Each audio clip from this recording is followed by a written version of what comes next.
দুর্গাপুরের বেসরকারি মেডিকেল কলেজের এক নার্সের রহস্য মৃত্যুকে কেন্দ্র করে দানা বেঁধেছে রহস্য। এই মুহূর্তে আমরা রয়েছি গোপালপুরের সেই আবাসন, এই বহুতল আবাসনেই কিন্তু মন্দিরা পাল বছর 24-এর একজন নার্স, যিনি এখান থেকে ঢিলছোড়া দূরত্ব দুর্গাপুরের যে সনকা মেডিকেল কলেজ সেখানে নার্সের কর্মরত ছিলেন। এবং গতকাল অর্থাৎ বুধবার ঠিক সন্ধ্যে নাগাদ এখানে স্থানীয়রা যেমনটা দেখেন যে এই বহুতল আবাসন থেকেই কিন্তু তার আবাসনের পিছনের দিক, সে পিছনের দিকের এই জঙ্গলেই তার নিতর দেহ পড়ে থাকতে। তখন দেখছি যে এরকম পড়ে গেছিল, তো এখন দিয়ে চলে এলাম ওখান থেকে। কে পড়ে গেছিল? মন্দিরা পাল।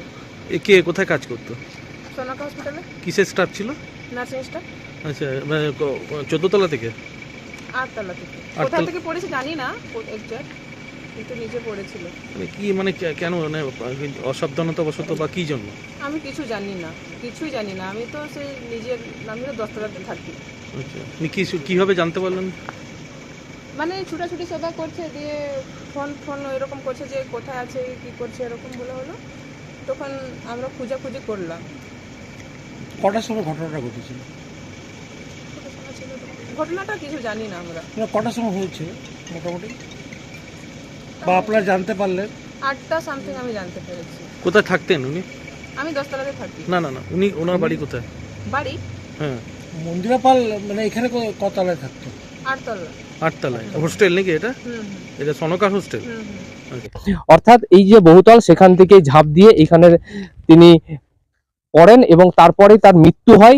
এবং তারপর এখান থেকে স্থানীয় মলানদিঘি ফাঁড়ির পুলিশ এসে তাদেরকে উদ্ধার করে মহকুমা হাসপাতালে নিয়ে যায়। এবং ইতিমধ্যে আমরা দেখতে পাচ্ছি যে পুলিশের তরফ থেকে কিন্তু এই যে দুর্ঘটনার জায়গা সেটিকে কিন্তু ঘিরে ফেলা হয়েছে, যাতে করে ইতিমধ্যেই পরিবারের তরফ থেকে যেমনটা অভিযোগ করা হচ্ছে যে ঠিক কি কারণে এই মৃত্যু তার রহস্য ভেদ করা হোক, এবং ময়না তদন্তের পরই আসল রহস্য উঠে আসবে বলেই পরিবার এবং পুলিশের তরফ থেকে দাবি করা হচ্ছে। স্পটে এসে দেখলাম রক্তের তো কোনো চিহ্ন তো দেখতে পাচ্ছি না। প্রথম কথা, কোথা থেকে পড়েছে সেটাও বুঝতে পারছি না। কলেজ কর্তৃপক্ষ কালকে একবার শুধু ফোন করে খবর দিয়েছে তাড়াতাড়ি করে এসো, তাড়াহুড়া করে এসেছি। কোনো খবর এখনো পর্যন্ত ওরা যোগাযোগ করেনি। আমরা কাল সারা রাত হসপিটালে ছিলাম, এখনো পর্যন্ত রয়েছি, কোনোভাবে আমাদের সঙ্গে কন্ট্যাক্ট করেনি।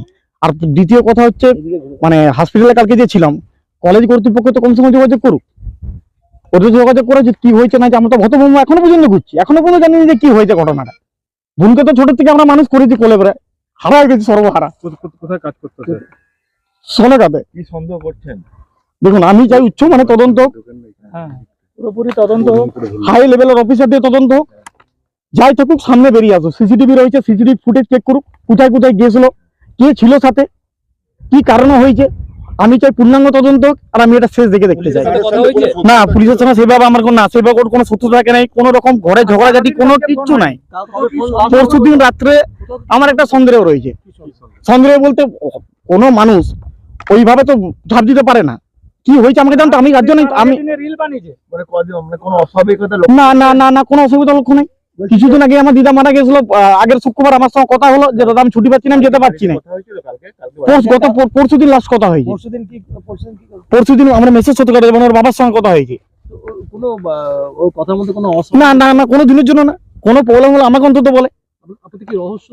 আমার তো মনে হচ্ছে আমার তদন্ত করুক, আমি প্রশাসন ওখানে হাজির করে রিকোয়েস্ট করবো, যেমন এই তদন্ত করুক আর সামনে বেরিয়ে আসুক আসল রহস্যটা। এটুকু আমি প্রশাসনকে হাজির করে আমি রিকোয়েস্ট করতে চাই। আসল আমার নাম নারায়ণ দাস, আসল সত্যটা যেমন বেরিয়ে আসে, তাতে যাই হোক। 1 বছর হতে যাবে। আমি চাই আসল সত্যটা বেরিয়ে আসুক। না, বেঙ্গালুর থেকে, সেটাও আমি দিয়াস থেকে এসেছিলাম। মেসো ফলের ব্যবসা করে কষ্ট করে মানুষ করে ওকে যা করেছে, আমি দিতে যেতাম, রিয়াজ থেকে যেতাম। হত্যা করতে পারে না, সঠিক বিচার চাই। কি নাম আপনার মেয়ের? আমার মেয়েরা মন্দিরা পাল। এখানে নার্সিং এর কাজ করতে? হ্যাঁ। আপনার সাথে শেষ দেখা কবে হয়েছে? দেখা হয় না, বাড়ি গিয়েছিল সরস্বতী পুজো। তদন্ত চাইছেন? চাইছি, আমি তদন্ত হোক চাইছি। আত্মহত্যা করতে পারে না, এটা মানে সেরকম নয় মেয়ে ছিল। আর অ্যাম্বুলেন্স এসছে, ওরা ওইখান থেকে টস নিয়ে এলো, আমরাও টস নিয়ে এলাম। তারপর ঢুকলাম ভেতরে, তখন দেখলাম যে একদম পুরো রোল হয়ে পড়ে রয়েছে। একটা ইয়ে পড়ে রয়েছে, কাগজ, ওই ইয়ে কী বলে ওটা, শাড়ি ফাড়ি এরকম ঢাকা কিছু পড়ে রয়েছে, একদম পুরো ভেঙে গেছে বডি। আচ্ছা, উপর থেকে পড়েছে? উপর থেকেই পড়েছে, মানে ছাদ থেকে না টপ থেকেই পড়েছে। তাছাড়া এখানে 8 তলা ফাঁক নাই, দেখুন। ওর রুমমেটরা কি বললো? ওর রুমমেট বললো, ওই নামটা বললো মন্দিরা দাস, বিষ্ণুপুরে বাড়ি। এখানেই থাকেন আপনি? ঝোপের মধ্যে পড়েছিল? ঝোপের মধ্যে পড়েছিল। কি হয়েছিল কিছু জানতে পেরেছেন কি? না আমরা কিছুই জানতে পারিনি। আমরা যখন মানে রক্তাক্ত অবস্থায় পড়েছিল? রক্তাক্ত, একটু রক্ত পড়ি। আচ্ছা। দুর্গাপুর থেকে তন্ময় দাসের report, the e-paper digital. DSMS, a premier management college in Durgapur. Admission open for hotel management, hospital management, tourism management, BBA, BCA and nursing. Excellent training and placement assistance. Join now. DSMS, gateway to success. ইদানিং দেখা গেছে বেশ কিছু জাল নথিপত্র এডিডিএতে জমা দিয়ে কিছু প্রতারক তাদের কাজ সম্পন্ন করার প্রয়াস করেছেন। এ প্রসঙ্গে জানাই, এ ধরনের জালিয়াতির খবর মিললে সেই ব্যক্তির বিরুদ্ধে আইনানুগ ব্যবস্থা নেওয়া হবে। কল করুন আসানসোলের ক্ষেত্রে 9046223651, দুর্গাপুর 9046223650। আসানসোল দুর্গাপুর উন্নয়ন কর্তৃপক্ষ দ্বারা জনস্বার্থে প্রচারিত।